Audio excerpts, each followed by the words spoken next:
For the Hungarian chocolate biscuits, we need to cream the margarine and the sugar together. So what you're going to do for this one is you're going to use the back of the spoon, back of the wooden spoon, and you are looking to combine the margarine and the sugar together until it doesn't look like margarine and sugar, just look like one combined ingredient. It might take a little while, but just keep mixing it all together. The sugar will mix in with the margarine until it's all combined. And what you're looking for is to get light and fluffy. During this process, we are adding air into the mixture, and this process is called aeration. And we keep going until it gets nice and soft and fluffy. Now the next part is to add in your flour. If you are making chocolate biscuits, you take out 2 spoonfuls of the flour and put that onto the worktop,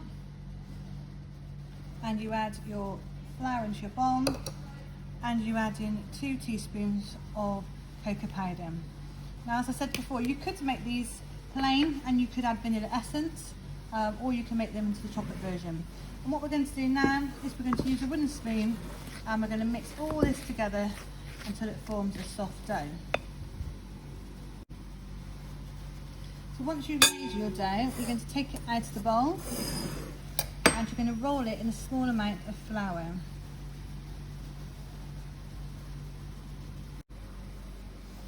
You're going to roll it in a small amount of flour until you've got a nice round ball of dough. What we then need to do is we need to then cut this into sections. So we cut it in half, and then we cut it into quarters. And if you remember, for your assessment piece of work, we are looking to make sure we get even sized biscuits. We're then going to cut this into 8.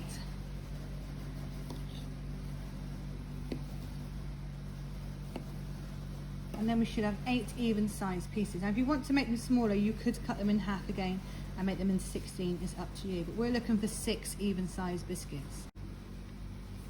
Now what you need to do, you take each ball of dough and you roll it around in your hands until you create a very simple ball. And you keep going with this until you've done all of them, and then you can look at them and you can see whether you've actually achieved the same size. If they look different sizes, what you then might need to do is to take a little bit off each one and put it onto one of the smaller ones until you've got them all even size. Now what we do once you've got them onto the baking tray with greasy paper is we take a small bowl of water and put our fork inside, and then we're going to push down on each biscuit to flatten them, but also to create a nice pattern effect on the top. So again, to make sure we get them all the same size, we need to be careful when we're pushing down that we use the same amount of force, so we create the same shape and size with all our biscuits. We want them to be as uniform as possible. Biscuits now go in the oven to bake, and they will take about 15 minutes to bake, but you'll need to be careful to keep an eye on the timing because we don't want them to burn. Break the chocolate up into small pieces into a small glass bowl, and now you're going to put it in the microwave to melt.